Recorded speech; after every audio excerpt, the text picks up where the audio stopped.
நாம வாய பொத்தி குனிஞ்சி நின்னதெல்லாம் தம்பி அந்த காலம். இப்ப தோளை தட்டி வேட்டி வரிஞ்சி கட்டி மீச முறுக்கி விட்டு நடப்பதிந்த காலம்.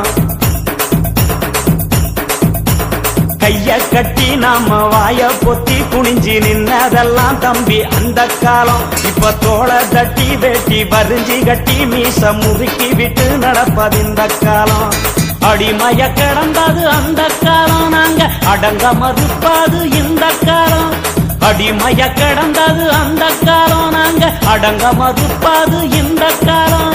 சேரிகள் நிமிர்ந்தது திரும காலம், சீரும் சிறுத்த காலம்.